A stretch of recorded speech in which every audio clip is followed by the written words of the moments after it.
बच्चों देखिए, अब हम तीसरा अनुच्छेद पढ़ेंगे। ध्यान से देखकर पढ़िए और सुनिए। जब सब लोगों ने भोजन कर लिया तो तेनालीराम अपने स्थान पर खड़े होकर बोले, सज्जनों, अब आप सबके मनोरंजन के लिए मैं एक जादू का खेल दिखाऊंगा। देखिए, मैं यह सोने का चम्मच अपनी जेब में रखूंगा और आप लोगों में से किसी एक आदमी की जेब से నికాలుంగా। చూడండి ఎంత తెలివిగా చెప్తా ఉన్నాడు। జబ్ సబ్ లోగోంనే ఎప్పుడైతే అక్కడ ఉన్నటువంటి ప్రముఖమైనటువంటి వ్యక్తులందరూ కూడా భోజన కర్ లియాతో భోజనం చేసిన పిమ్మట తెనాలిరాం అప్పనే స్థాన్ పర్ ఖడే హోకర్ బోలే, తన స్థానంలో ఉండి తను ఏ ప్లేస్లో అయితే ఉన్నాడు అక్కడ ఉండి తను చెప్తా ఉన్నాడు అనమాట, మాట్లాడుతున్నాడు వాళ్ళందరితో కూడా, సజ్జనం సత్పురుషులారా, अब आप सबके मनोरंजन के लिए ఇప్పుడు మీ అందరి ఆనందం కోసం, మీ అందరి సంతోషం కోసం मैं एक जादू का खेल दिखाऊंगा, నేను ఒక మ్యాజిక్ షో చేసి చూపిస్తాను। देखिए అందరూ చూడండి, मैं यह सोने का चम्मच अपनी जेब में रखूंगा। ఇదిగో చూడండి, మీరు అందరూ చూడండి, ఈ బంగారు స్పూన్ ఉంది కదా, దీన్ని ఇప్పుడు నేను నా జేబులో పెట్టుకుంటున్నాను।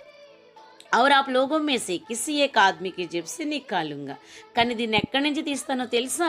నా జేబులో నుంచి కాదు, మీలో ఎవరో ఒకరి జేబులో నుంచి దీన్ని నేను బయటకు తీస్తాను। పెట్టుకోవడం ఎక్కడ పెట్టుకుంటాడట? తన జేబులో పెట్టుకుంటాడంట। కానీ తీసేటప్పుడు మాత్రం ఎదుటిన్నటువంటి వారిలో ఎవరో ఒకరి జేబులో నుంచి నేను బయటకు తీస్తాను అని చక్కగా చెప్తా ఉన్నాడు। మరి ఈ పారాగ్రాఫ్ నుంచి మనం అంటే మనకి అడగడానికి అవకాశం ఉన్నటువంటి ప్రశ్నలు చూద్దాం। భోజన్ కే బాద్ తెనాలీరామ్ నే అతిథియోం సే క్యా కహా। మరి భోజనం అయిన పిమ్మట తెనాలీరాము మరి అతిథులందరికీ కూడా ఏం చెప్పాడు? సబ్కే మనోరంజన్ కే లియే జాదూ కా ఖేల్ దిఖానే కో కహా। दूसरा प्रश्न, తెనాలీరామ్ నే జాదూ క్యోం కర్నా చాహా। మరి తెనాలీరాము ఎందుకని మ్యాజిక్ షో చేయాలనుకున్నాడు? ఎందుకు చేయాలనుకున్నాడు చెప్పండి? ఎందుకు చేయాలనుకున్నాడు? చోరీ హుయి చమ్మచ్కు నిఖిలవానే కెలియే, అంతే కదా। ఏదైతే స్పూను దొంగిలింపబడిందో ఆ దొంగిలింపబడినటువంటి ఆ స్పూనుని బయటకు తీసుకురావడానికి మరి తను ఆ విధంగా మ్యాజిక్ షో చేయడానికి వాళ్ళందరి ముందు ప్రస్తావించాడనమాట। ఇదే ప్రశ్నను మనం ఇక్కడ నేర్చుకుందాం। పహలా ప్రశ్న, భోజన్ కే బాద్ తెనాలీరామ్ నే అతిథియోం సే క్యా కహా।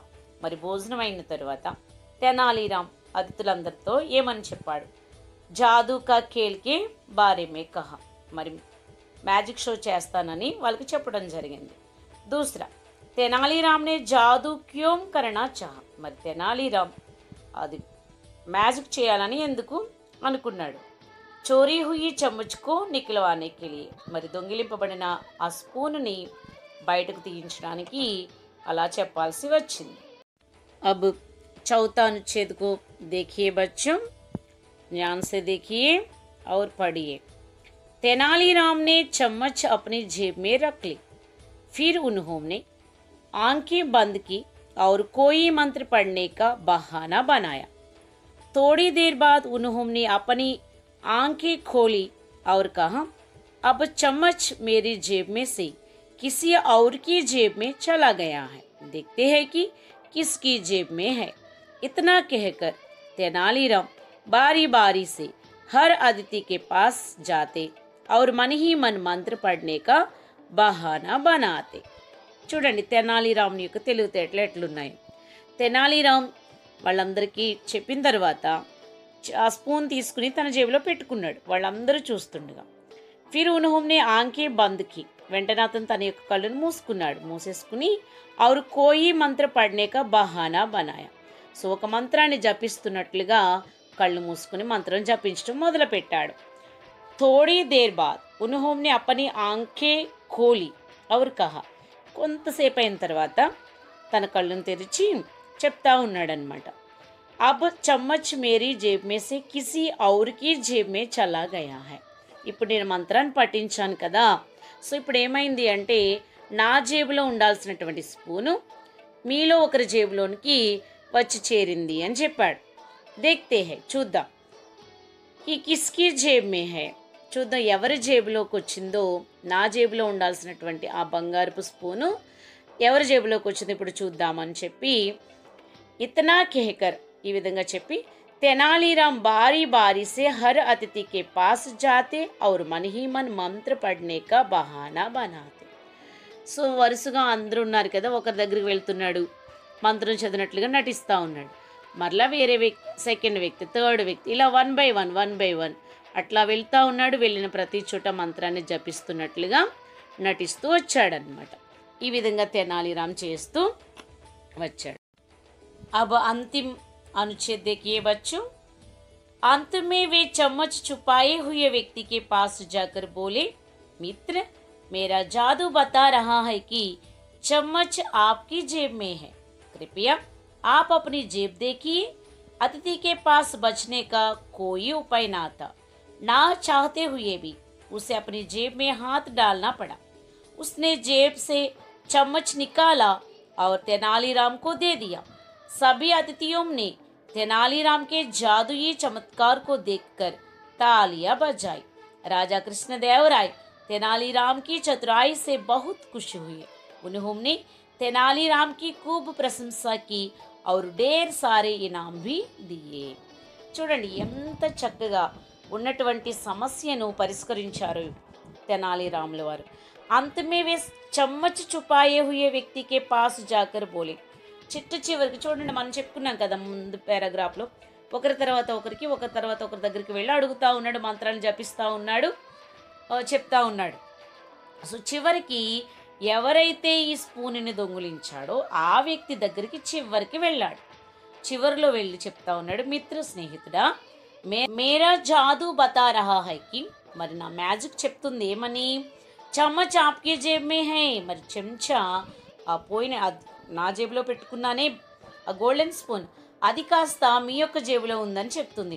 కృపయా ఆప్ అప్నీ జేబ్ దేఖియే, ఒకసారి దయచేసి మీరు మీ జేబులో చూడండి కాస్తంత అని చెప్పాడు. అతిథికి పాస్ బచ్నే కా కోయి ఉపాయ నాత, ఇంకా అతిథి వద్ద తను తప్పించుకోవడానికి, తను రక్షించుకోవడానికి ఇంకేమీ ఆలోచన ఏమీ లేదు, ఏ విధమైన ఉపాయం లేదు. చచ్చినట్టు జేబులో చేయి పెట్టాల్సిందే, స్పూను తీసి ఇయ్యాల్సిందే. నా చాతే హుయే భీ, పాప అతనికి ఇష్టం లేనప్పటికీ కూడా ఉస్సే అప్ని జేబ్ మే హాత్ డాల్నా పడా, తప్పదన్నట్లుగా తన జేబులో చెయ్య పెట్టాడు. పెట్టి ఉస్నే జేబ్ సే చమ్మచ్ నికాలా, వెంటనే తన జేబులో నుంచి స్పూనును కాస్త బయటకు తీశాడు. ఏ స్పూన్ అది? నిజంగా మ్యాజిక్ ద్వారా వచ్చిందా?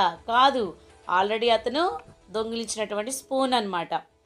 ఔర్ తెనాలీరామ్కో దే దియా, పాపం చచ్చిన పీనుగులాగా ఆ స్పూనుని ఏం చేశాడు, నెమ్మదిగా తీసి, అస్సలు ఇష్టం లేదు, అయిష్టంగానే తెనాలీరాముడికి ఇచ్చేశాడు. సభీ అతిథియోంనే తెనాలీరామ్కే జాదూయి చమత్కార్ కో దేఖ్కర్ తాలియా బజాయి. మరి వచ్చినటువంటి వాళ్ళంతా ఏమనుకుంటున్నారు, నిజంగానే తెనాలీరాము మ్యాజిక్ చేశాడు, మంచి మ్యూజిషియన్ కూడా ఇతను అనుకున్నారు. అందరూ కూడా అరే భలే చమత్కారం చేశాడే తెనాలీరామ్ అని చెప్పి అందరూ కూడా చప్పట్ల మీద చప్పట్లు కొడుతూ ఉన్నారు. రాజా కృష్ణదేవరాయ తెనాలీరామ్కి చతురాయి సే బహుత్ ఖుష్ హుయే. మరి ఇక్కడ రాజావారు తెనాలీరాముని యొక్క తెలివితేటలకి చాలా సంతోషపడిపోయారు. అంటే చూడండి, ఇక్కడ కర్ర ఎరగలేదు, పాము చావలేదు కదా.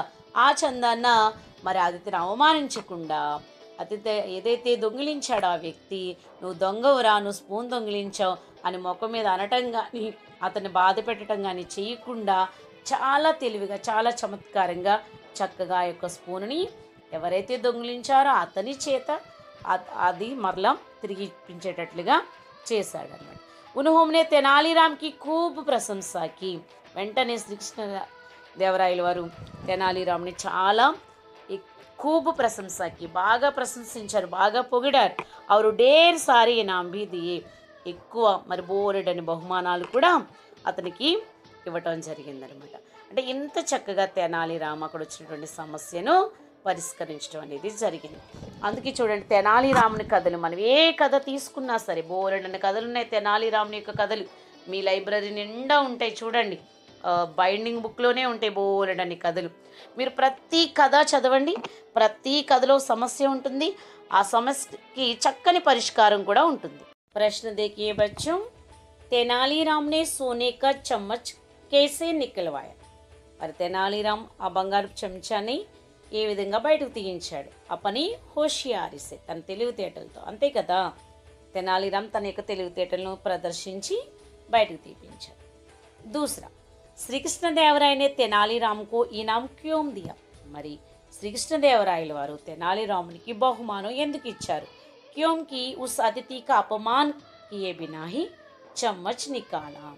మరి ఎందుకు ఇచ్చారు అంటే, మరి అతిథిని అవమానించకుండా, ఏ విధమైనటువంటి అవమానం అతిథికి కలగకుండా ఆ స్పూన్ని బయటికి తీయించాడు కాబట్టి తెనాలిరామునికి బోలెడని బహుమానాలు శ్రీకృష్ణదేవరాయల వారు ఇవ్వటం జరిగింది.